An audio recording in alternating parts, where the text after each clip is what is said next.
What up, what up, what up, everybody? Welcome to another week of Web3 Weekly.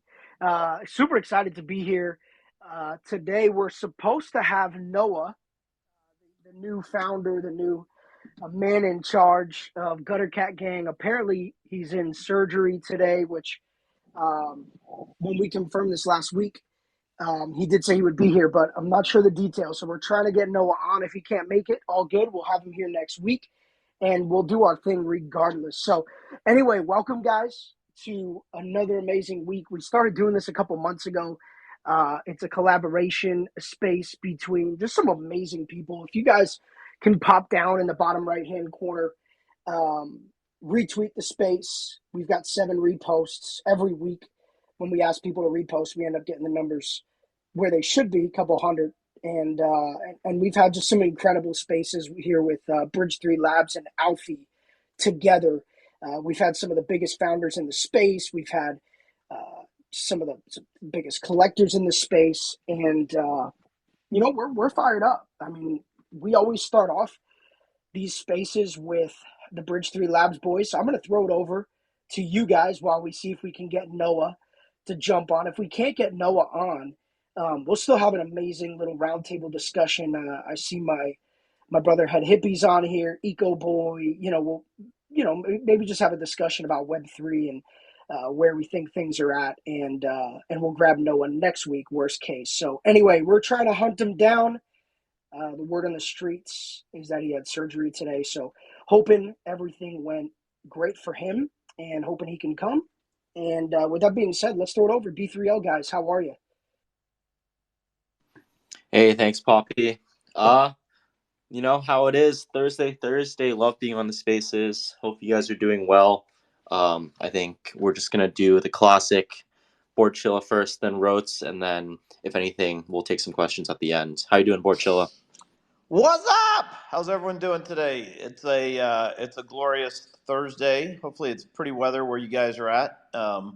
And as we barrel into God, it's gonna be Halloween. It's gonna be Halloween pretty soon, so that's exciting. We're get your scary costumes out. Speaking of scariness, there is a little bit of fear starting to mount in the financial markets. If you've been kind of following, our spaces here over the last several weeks, we've kind of highlighted, some concerning developments broadly with respect to risk assets, and I think we're that right or wrong, it feels like it's playing out kind of to the script. We talked about kind of macro risk in um, in equities and stocks and kind of this potential flight to safety and government bonds, which have just been obliterated because of interest rates in the U.S. And we also talked about the fact that this is probably where we're going to see some decoupling with respect to crypto and BTC and ETH in particular. And I think that is actually playing out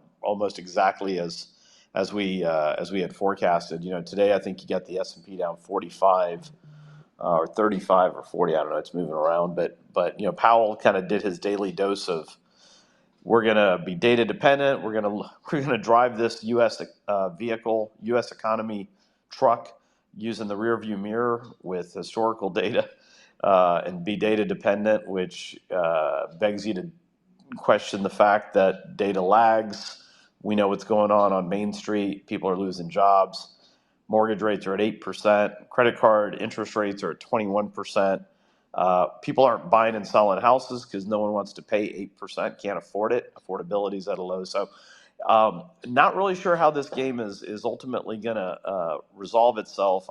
We're of the opinion that there is a heightened sense of kind of a reset, if you want to call it that, or a revaluation. And we've talked about the last couple of weeks of October, early November, kind of being that period. Where you could see some pretty violent bouts of volatility and drawdowns in risk assets, and with obviously all the geopolitical tension, certainly in the Middle East, and what we're seeing in some preemptive moves that China is making in the South China Sea with respect to Taiwan. Obviously, the Ukraine-Russia thing. We've just got too many flare-ups out there, and people aren't buying cars, and so Tesla's suffering. And is it a tech company? Is it an AI company? Is it a tech? Or is it an automotive company? So, look, it's an incredibly exciting time to be an investor, be a speculator, as we call them here. But look, we continue to think that we're going to see one kind of meaningful leg lower. Again, nothing's guaranteed, but if that does happen, it's probably gonna be something that is in the 4, 5, 6, 7% decline type magnitude on the index, which we haven't had anything like that in a while. But at this point, I think this boogeyman of inflation has, whether it's abated or it's under control, the conventional wisdom is rates are going up, and that's causing a lot of financial turmoil. So not much more to report other than the next 5 to 10 trading sessions is probably the highest risk of the year if you're long. If you're camping out in 5.5% treasuries or in money market funds collecting some interest, it's you may have a golden opportunity to put some money to work. So anyway, I think despite the false reporting on the BTC spot ETF approval earlier in the week, I think there was a certain amount of technical damage to shorts and open interest on the short side for BTC futures that got liquidated, and now you're starting to see those technicals continue to refirm. Part of it's gold's been through the roof the last 10 days, and I think what you're getting is a sympathy bid or a drag along for BTC as a safe haven asset. So anyway, that's kind of what I have for you today. Obviously, if you're a Beast B3L member, you're in the Discord. You kind of see some of the moves we make. Again, not financial advice, and we're just sharing kind of what we're doing or what I'm doing, and take it with a grain of salt. I win some, I lose some. I hopefully win one more than I lose in life, and I'll be happy. But safety first, and yeah. So that's really what I wanted to share with you guys. And next Thursday we'll know if this thesis of crazy volatility is playing itself out, and if not, we'll be fine, and I'll be happy, and we'll move on. My guess is it's probably a couple weeks until we get kind of I won't say an all clear, but better clarity. So anyway, that's what I got for you. Be safe out there. Happy to take any questions, or if not, I'll hand it back to Rotes to take over. Chilla, I'm curious on the BTC side with the kind of decoupling. Any other thoughts you have around that and how you see that progressing, or what could stop that? I'm just curious how you're kind of viewing it all. Yeah, thanks, Jess. I think what you've got is you've got a few factors. You've got kind of Bitcoin's kind of gone through these kind of well-defined 3-year cycles, and I think we've got a chart that we posted in the B3L Discord where you get these 3 up years, you get a hard down year, and then you kind of pre-halvening, and then post-halvening year. And so we're kind of, if you look at how those previous cycles have played out in a pre-halvening year, you tend to get some pretty favorable seasonality from here until end of the year. So I think that seasonality in a pre-halvening year is playing out. I think the fact that there is more institutional kind of interest around a spot BTC ETF offering, and just folks recognizing the $33 trillion of debt in the U.S. our deficit, and however many billions of dollars a minute that's adding to our debt coffers. I think people are recognizing that there's a pay the piper moment coming, and all of a sudden, the virtues of what BTC stands for, I think, are starting to really find their way into high net worth institutional portfolios. And so that asset allocation of 1% in gold or 1% in BTC, I think is also a structural fundamental shift. So I feel like that is also playing out. I feel we're one of the few asset classes in the Bitcoin world. And again, I separate Bitcoin from kind of all the alts and a lot of other garbage shit coins out there. But But Bitcoin's still down over 50% from its kind of slight.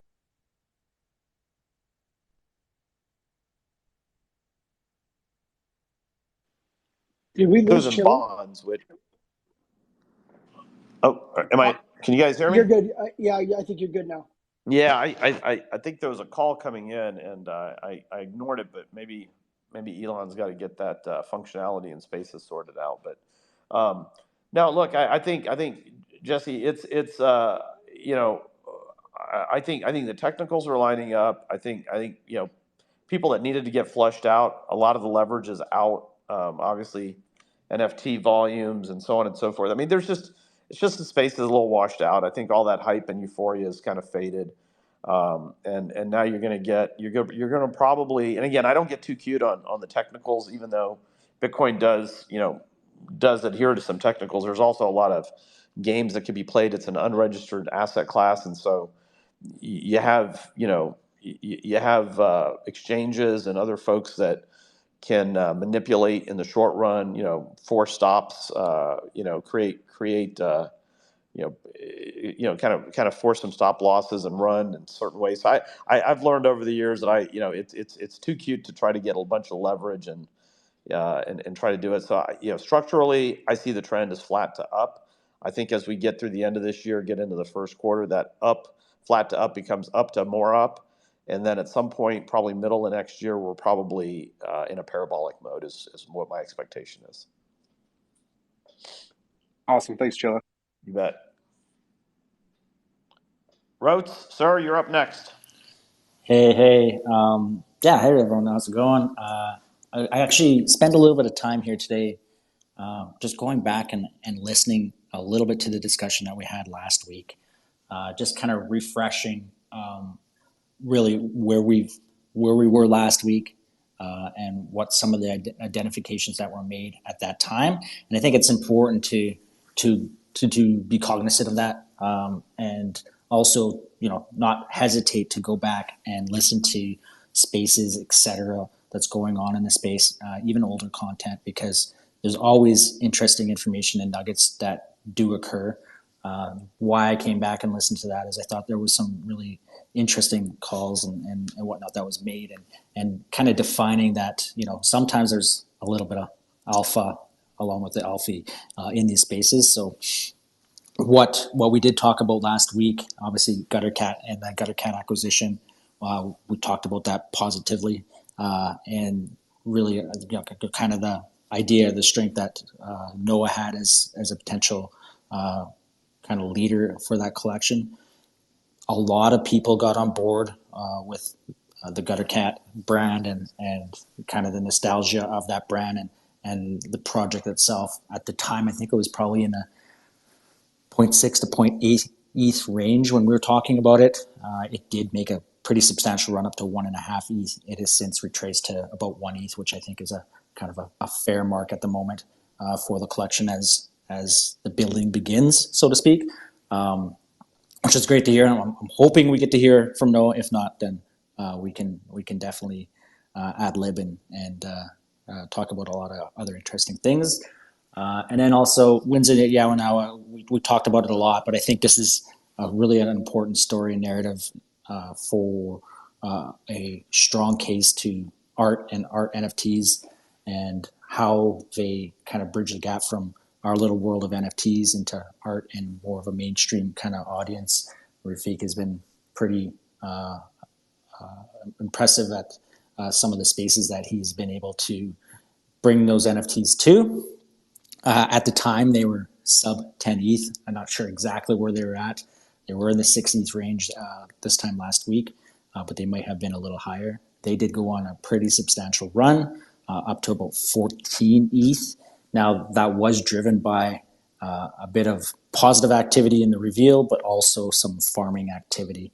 So there is a little bit of buyer beware in the sense that there's some volatility from farmers like Hanwei and Machi collecting and then also flipping or liquidating to bids as we indicated that Blur Farming still has about another month or so to go here to wrap up season 2. But really impressive to see that collection take off. It's right around that 10 ETH range at the moment. I think 10 is, a pretty heavy psychological barrier, but also a reasonable floor. And so if it can hold that range, I do believe, in that range of 10 to 20 is where the collection could see itself kind of mid long term. I think it's still a pretty substantial collection, and you see those digital displays and what that those pieces could look like in various locations, whether it's a business or collector's space. Like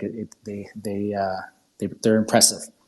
So not within my budget range, but I definitely like and appreciate them for what they are, which I think is really important to call out. That when we talk about NFTs and we talk about what's all out there, at the end of the day, NFTs are an image, an access to a group, to a collection, maybe individuals, but that's really your true utility. And I've said this on and on again through, part of the bull market, but also throughout the bear, is that, you really need to evaluate what that NFT provides to you.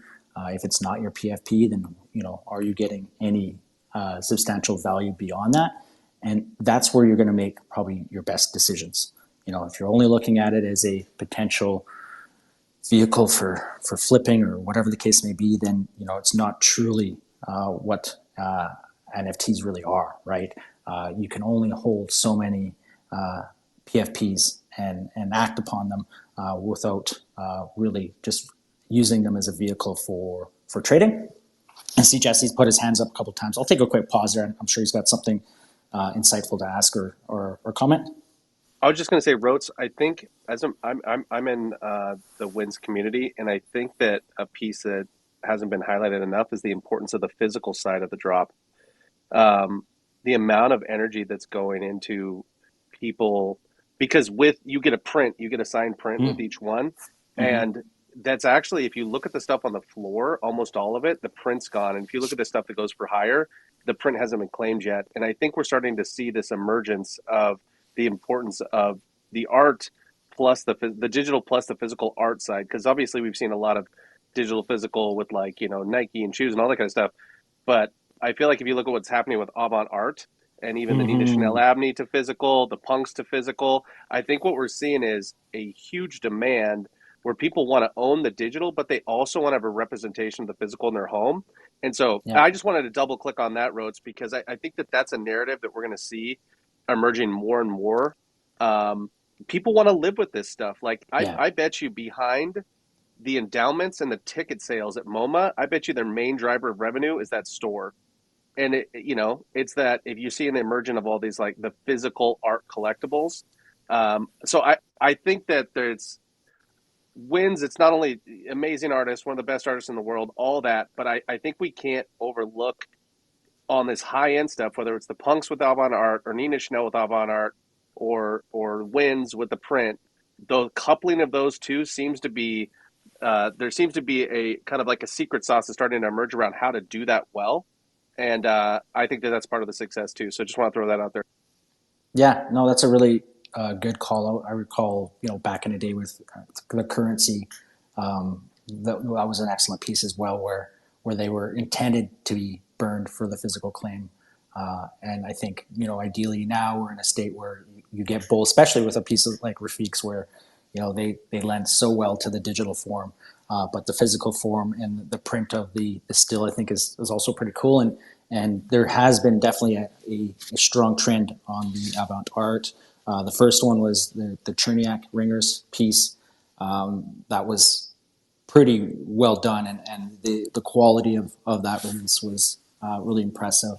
But I like the fact that whole combination side of it. And I assume that the Nina one, was that the kind of the catalyst behind the Nina Supercurl World kind of move there, or so that's right. That's what kicked that off. The same thing, the physical and the quality of the prints, because I got a wall of them at the house, and I mean, having bought art prints before, Avant Art absolutely killed it. So they're doing it at a very high level.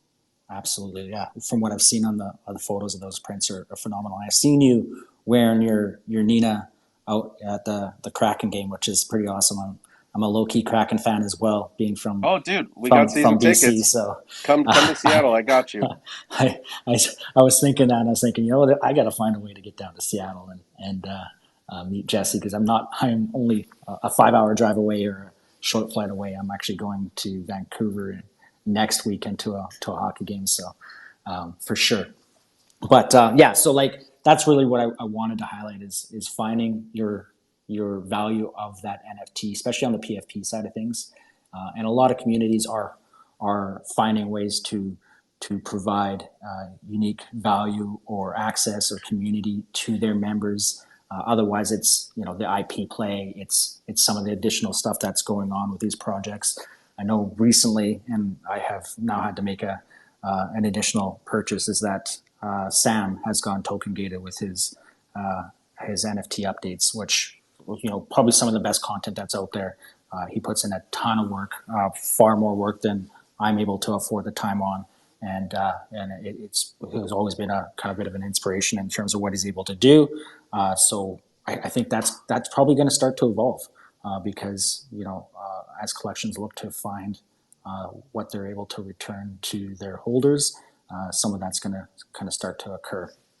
And then the last bit, we like to hold a Monday space within B3L. I know we had a few members join us there. I have been talking for some time now about the Velocity Pass and what I think is undervalued at the time. Of course, it's so hard to gauge these. The next drop, and then what it gives you access to is a Snowfro drop, and of course Snowfro behind Chroma Squiggles is another one of those elite artists in the NFT space. So Velocity Pass at the time was 1 ETH, and I think provides really good value to access Snowfro. And of course, there's no guarantee that pass is non-existent after this drop. Of course, that can't be for certain, as Snowfro is the last drop. The drop itself is kind of a hybrid drop of providing the art, but also providing a way to go physical as well with the art. So he provides access or blueprints to a embroidery of the actual art itself. So that's kind of neat and interesting, and could be really cool for the branding aspect of it. So still want to mention that it's at 1.4, 1.45 now. I think in the 1.5 to 2 ETH range is probably where that could lay within, just based on some of the past drops. Of course, with Snowfro and there's higher potential there, but I think it's still going to be quite interesting. Now, very basic art, so there is the potential for that to not perform as well, depending on how people perceive it on drop. Speaking of reveals, and another collection that is really quite interesting on the gaming side of things is Sugartown has revealed here today. I think we're seeing that reveal dip on them. A little surprising, I think, to be honest, because I think they're pretty well done, but maybe they're not meeting expectations, or if it's just one of those natural habits of a reveal. But they are at the 0.18, 0.19 range. They were about as low as 0.18 through this reveal. Prior to reveal, they're at, I think, about 0.24. Sugartown is probably going to gain momentum as it comes up to release. But gaming is very challenging. Now, this is from the creators of Zynga. They've produced some epic games in the past, so there's their ability to execute is probably greater than maybe some of the other attempts we've seen in the space. But that's one that I think is pretty interesting. The gaming side of it kind of brings me into Yuga and how, like I said, the execution of gaming, etc., is challenging, right? We go look at other businesses, entrepreneurship side, or if you look at restaurants and the failure rate, gaming and the failure rate there, all of those are extremely high, right? So you have to be aware that when we're looking at Yuga and some of these other brands in the space, there is definitely execution risk in there, and so just kind of take that with what it is and how it goes. Now they'll adapt. They're a powerful brand and whatnot, and they'll find their path, but just kind of kind of something to highlight. So a lot of talking there before I even got into the update, but I'm going to carry into the update from there. And so over the last week, we've had increase in volume in NFT activity. Art has done well. Some collections have performed well. So that's really good to see. Blur and ETH kind of battle back and forth for NFT volume. Unique buyers has kind of almost peaked in a way, hitting as high as 7,500, up from the 6,000 range. So that's interesting and positive to see. So we're seeing some growth spikes there. The blue chip index has remained consistent and is up a bit to a degree. And as I'm flipping through my slides, some of them are not loading here, so bear with me. Mid cap index is been trending upward as well, first time in some time. So again, very positive to see some of these metrics come in stronger than they have in the past, which is good. Now, of course, there's macro risk, etc. But I think there has been a little bit of strength and energy within the space. Every time we say that, though, however, it seems to go, just right that same one step back. So, you can never say that, we're out of the clear, so to speak. But and then just looking at the Gutter Cat Gang chart from where they were, late September in the 0.26 range, they're now up in that 1 ETH range and peaked up as high as 1.5. So performing very strong there. And that's, actually the last little bit I wanted to bring up, which I found was an interesting kind of bit of metric there, and kind of counterintuitive to some of the success that we've seen, is that the seller ratio over the last couple of days has been higher than it had been over the last while. So just a little bit of a side note there, but overall, a lot of positivity, seeing some good green across collections, and some strong gains on some of the collections. So I'm going to pause it there and look forward to the discussion we get going from there.